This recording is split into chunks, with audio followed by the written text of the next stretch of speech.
in devotional service. So this book starts where Śrīmad-Bhāgavatam leaves off. Just like Śrīmad-Bhāgavatam starts where Bhagavad-gītā leaves off. And Śrīmad-Bhāgavatam, first of all, Bhagavad-gītā introduces the idea of devotional service.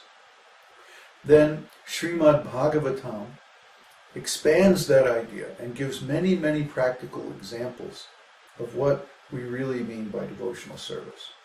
And it also narrates the stories of many great devotees in the past who attained perfection of spiritual life through devotional service. But in Bhakti Rasamrita Sindhu, Rupa Goswami, under the direct instructions of Lord Chaitanya Mahaprabhu, compiled an ontological study of devotional service. What does that mean? That means he talks about the different levels of devotional service, the different stages of devotional service, the practices and methods of devotional service, from every angle, from every point of view, exhaustively defines what is going on in these pastimes. Śrīmad-Bhāgavatam presents the pastimes, and there's some analysis, especially in the purports, commentaries by the great acharyas. But there is no really full analysis, especially of the science of rasa. So here in Nectar of Devotion, Srila Rupa Goswami gives that full analysis of the science of rasa, transcendental emotion, or ecstatic love between the soul and Krishna. So let's start from the first chapter and go over the main ideas in each chapter. The first chapter is called Characteristics of Pure Devotional Service. So right away, Srila Rupa Goswami makes this distinction between ordinary devotional service or mixed devotional service, or partial devotional service, or offensive or devotional service in practice, versus pure devotional service, the perfection of devotional service, or devotional service without any mixture of any other path or method. This is very important because the characteristics of pure devotional service far surpass mixed devotional service or devotional service in the stage of offensive practice or even offenseless practice. In pure devotional service, one actually attains the result or the goal. Just like when you plant a tree. In the beginning, the tree is just a sprout. Might have a few leaves on it, but it has no branches. It's just like a stick. And it's very delicate. It can easily be broken. But then, as the tree grows, gradually it develops different branches and many, many leaves and maybe even blossoms. And after some time, the tree actually delivers fruit. So this can be compared with the 3 stages of devotional service, and these are discussed in chapter 2. Very briefly, those are the offensive stage, the clearing stage, and the stage of perfection. So pure devotional service is only possible in the state of perfection.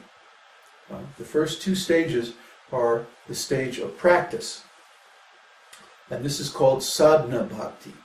Sadhana means practice. Just like a musician learning to play a piece on their instrument may practice for some time.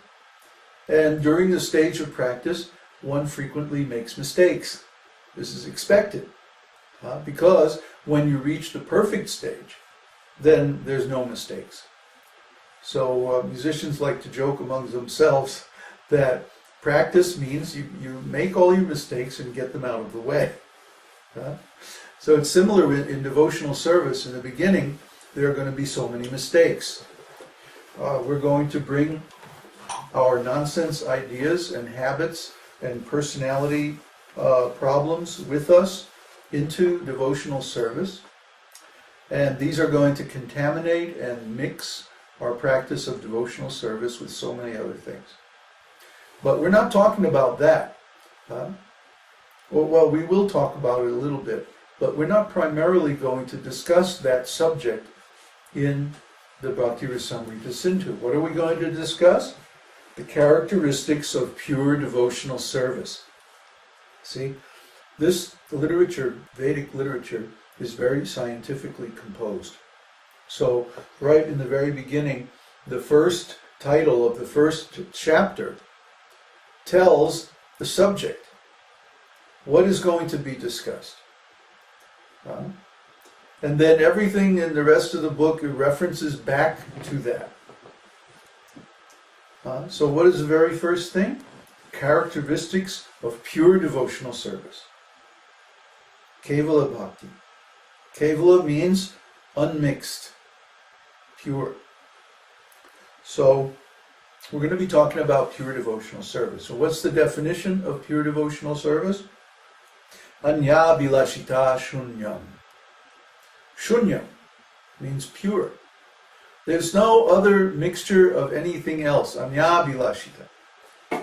It's free from all other forms of spiritual progress, which are generally defined as karma, jnana, and yoga. Karma means fruitive activities. If you look in the Vedas, in many of the Vedic literatures, there are different rituals given.